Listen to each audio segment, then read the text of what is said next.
Kata Imam Nawawi rahimahullah ada 3 syarat dari taubat dosa itu. Yang pertama, meninggalkan dosa itu seketika. Misalnya lagi zina, lagi riba, lagi mencuri, menipu, ghibah, gosip misalnya, fitnah atau apa saja.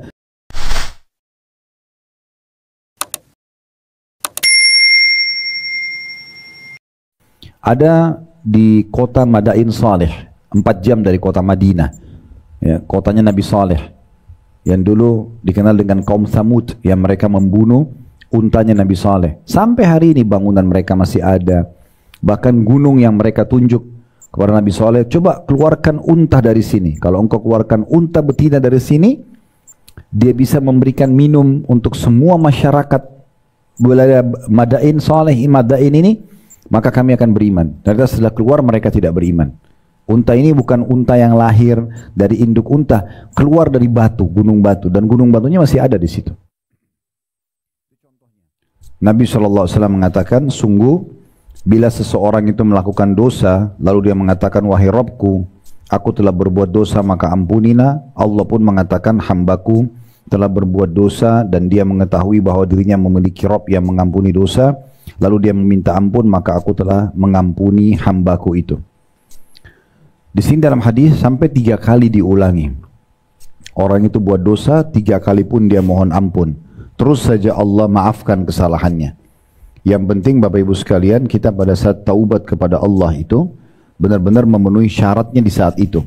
Kata Imam Nawawi rahimahullah ada 3 syarat dari taubat dosa itu. Yang pertama, meninggalkan dosa itu seketika. Misalnya lagi zina, lagi riba, lagi mencuri, menipu, ghibah, gosip misalnya, fitnah atau apa saja.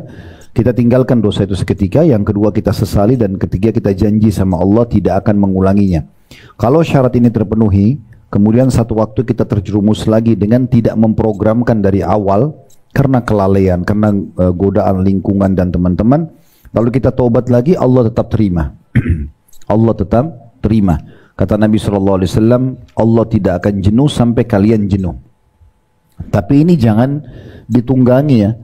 Pembicaraan atau penyampaian seperti yang ditunggangi, oh kalau begitu saya tidak apa-apa buat dosa aja lagi, nanti taubat lagi, begitu terus.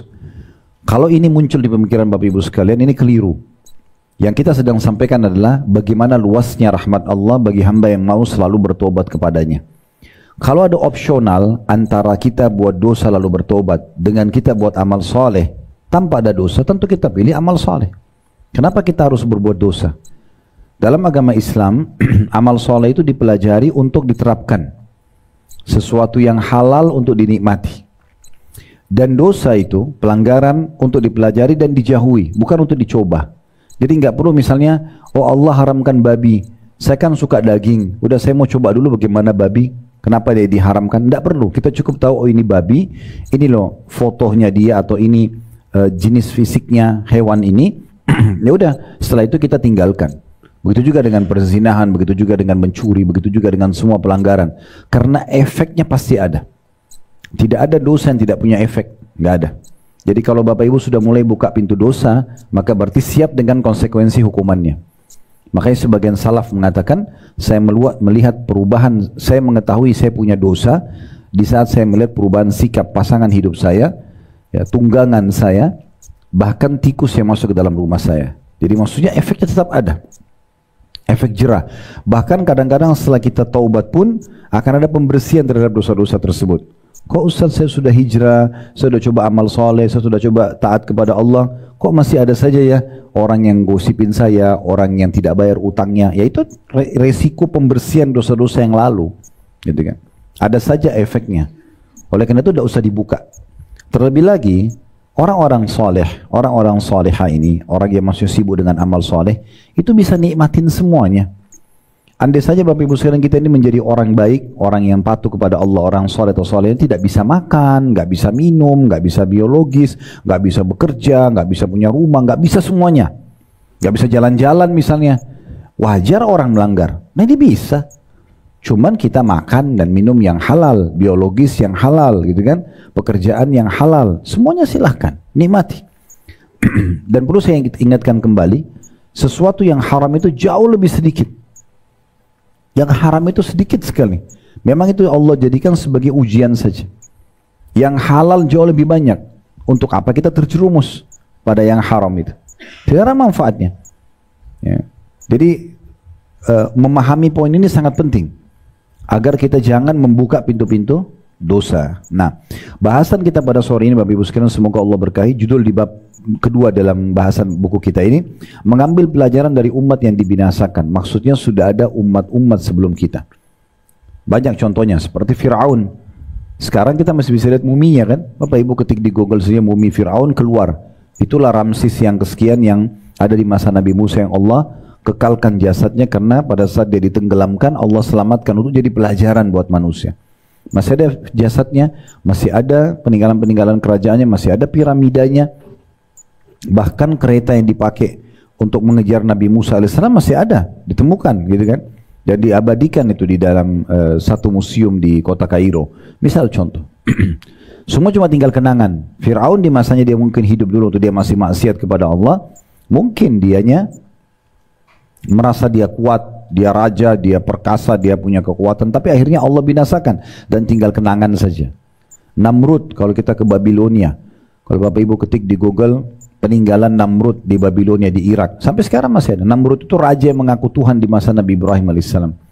Allah binasakan dan sampai hari ini masih ada patungnya, masih ada istanahnya, tapi jasadnya memang Namrud belum diketahui ya, mungkin karena sudah jauh ribuan tahun mungkin sebelum ya masa kita ini ya, karena memang dia sebelum Nabi Musa alaihissalam, sebelum Fir'aun gitulah. Ada di kota Madain Saleh, 4 jam dari kota Madinah ya, kotanya Nabi Saleh yang dulu dikenal dengan kaum Thamud yang mereka membunuh untanya Nabi Saleh. Sampai hari ini bangunan mereka masih ada, bahkan gunung yang mereka tunjuk kepada Nabi Saleh, coba keluarkan unta dari sini. Kalau engkau keluarkan unta betina dari sini, dia bisa memberikan minum untuk semua masyarakat wilayah Madain Saleh, Madain ini, maka kami akan beriman. Dan setelah keluar mereka tidak beriman. Unta ini bukan unta yang lahir dari induk unta, keluar dari batu, gunung batu, dan gunung batunya masih ada di situ. Itu contohnya. Kaum Lut, Nabi Lut alaihissalam, Allah hukum, Allah tenggelamkan balik negeri mereka di Laut Mati di Jordania. Masih ada sampai sekarang. Ya. Kaum Ad, kaumnya Nabi Hud. Ya. Jadi banyak contoh-contoh umat sebelum kita yang telah Allah binasakan dan akan sama Bapak Ibu sekalian. Samanya gini. Bapak Ibu tahu kan Nabi Muhammad SAW, kita bicara terdekat Nabi Muhammad SAW dengan para sahabatnya. Mereka beriman, mereka berpegang teguh pada agama ini, apa yang terjadi? Allah bahagiakan hidupnya. Tadinya Umar bin Khattab, Abu Bakar bin As-Siddiq, Utsman bin Affan, tidak ada yang kenal. Cuma di lingkup kota Mekah. Tapi setelah mereka masuk Islam, mereka beriman, Allah jadikan mereka raja-raja dunia, bukan cuma raja muslimin. Abu Bakar jadi raja, Umar jadi raja, Utsman jadi raja, Ali jadi raja, kemudian Muawiyah bin Abi Sufyan jadi raja. Ya, banyak para sahabat Nabi menjadi gubernur-gubernur di wilayah-wilayah kekuasaan muslimin. Mereka jadi kaya raya. Bilal dulu budak, sebelum beliau meninggal, beliau meninggalkan harta yang sangat banyak, menjadi orang kayanya sahabat. Dan sekian banyak contoh-contoh berhubungan dengan masalah. Artinya kita kalau mengikuti orang-orang yang beriman dan beramal soleh, maka kita akan seperti mereka. Nikmat akan melimpah, rezeki akan melimpah, dunia kita bisa nikmati, akhirat kita bisa dapatkan. Kalau kita ikutin langkah yang lain, Abu Jahal, Abu Lahab di masa Nabi, ya. Tadi sebelumnya umat sebelumnya sudah kita sebutkan, ada Fir'aun, ada Namrud. Ini contoh Abu Jahal, Abu Lahab. Di masa dulu fase Mekah, mereka orang sangat terkenal. Abu Lahab itu orang yang sangat tampan. Abu Jahal itu orang sangat tampan, terkenal, kulitnya putih, postur tubuhnya tinggi, punya nama di masyarakatnya, kaya raya gitu kan. Melimpah sekali dunianya gitu. Tapi karena mereka kufur kepada Allah, hasil terakhirnya adalah binasa. Waktu Abu Lahab meninggal dunia, itu karena kepalanya sempat kena hantaman busur panah dari istrinya Abbas, Ummu Fadl namanya. Ya, karena membela Ummu Fadl, budaknya dipukulin oleh Abu Lahab. Ummu Fadl nggak tahu harus buat apa, sudah diingatkan nggak mau, dia sempat ambil busur panah dipukul kepala Abu Lahab. Waktu selesai perang Badar muslimin menang. Budaknya Ummu Fadl cerita tentang, oh itu yang di Badar itu yang menolong umat Islam malaikat. Maka Abu Lahab sempat marah. Maka dia memukuli budak itu. Budak ini budaknya Ummu Fadl, istrinya Abbas. Abbas ini paman Nabi. Nah maka Ummu Fadl nggak tahu harus buat apa, diambil busur panah dipukul kepala Abu Lahab. Abu Lahab ini karena pukulan kepala yang membuat kepalanya sobek, sakit, meninggal dunia. Ini tokoh Mekah, rajanya Mekah pada saat itu. Abu Lahab itu terkenal. Tapi apa yang terjadi? Dia meninggal dunia karena luka itu. Waktu dia meninggal dunia, badannya mengeluarkan bau busuk. Tidak ada satupun anaknya yang mengurus jenazahnya. Karena takut itu lukanya menyebar menjadi seperti jamur yang menular di tubuhnya, yang membuat semua orang menjauh dari dia. Jadi akhirnya dia dikubur di rumahnya dan cuma dilemparin batu oleh anak-anaknya. Begitu akhirnya, dan hilanglah jejaknya sekarang. Abu Lahab orang tidak tahu rumahnya di mana kuburannya, hilang. Abu Jahal juga begitu. Pergi ikut di Badar, terbunuh. Ya. Terbunuh pada saat itu. Nah, waktu terbunuh dimasukkan ke dalam sumur bersama tokoh-tokoh Quraisy yang lain 69 orang. Waktu itu semua dimasukkan dalam sumur dan habis kenangan Abu Jahal yang dulunya orang kaya Mekah, hilang. Nggak ada lagi dikenang gitu. Yang orang tahu cuma kekufurannya. Di dunia dia rugi, di akhirat dia rugi. Gitu loh. Beda sekali dengan Abu Bakar, dengan Umar yang justru beriman, Allah berikan kebahagiaan dunia dan di akhirat juga dapat jaminan-jaminan surga gitu. Nah ini mengambil pelajaran dari umat-umat sebelum kita. Yang jadi masalah Bapak Ibu sekalian, kalau kita memang betul-betul tidak pernah mengambil pelajaran, ini jadi masalah. Kadang-kadang ada orang subhanallah, dia satu kendaraan dengan temannya, tabrakan nih, temannya mati di sebelah dia, tapi nggak ambil pelajaran. Dia cuma bilang, oh teman saya mati, udah, yang penting dia selamat, subhanallah. Padahal bisa saja setiap saat Allah jadikan kejadian terulang dan dia yang mati. Berapa banyak orang yang selamat dari longsor, dari banjir, dari gempa gitu kan. Dia tidak ambil pelajaran. Dia cuma jadikan itu sebagai, oh itu teman saya dulu meninggal, oh itu tetangga saya meninggal. Seakan-akan dia ini makan hidup selamanya. Ini keliru. Ya, bahaya sekali kalau orang seperti ini. Oleh karena itu kita harus peka. Perlu saya titik beratkan dan saya ulang ini, saya ingatkan pada bab kita yang sebelumnya ya. Para kaum salafus saleh, orang-orang saleh sebelum kita itu Bapak Ibu sekalian, mereka sangat peka.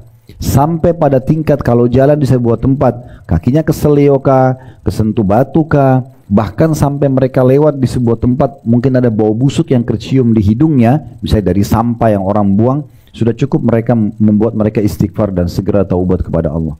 Takut itu peringatan dari Allah, begitu pekahnya mereka.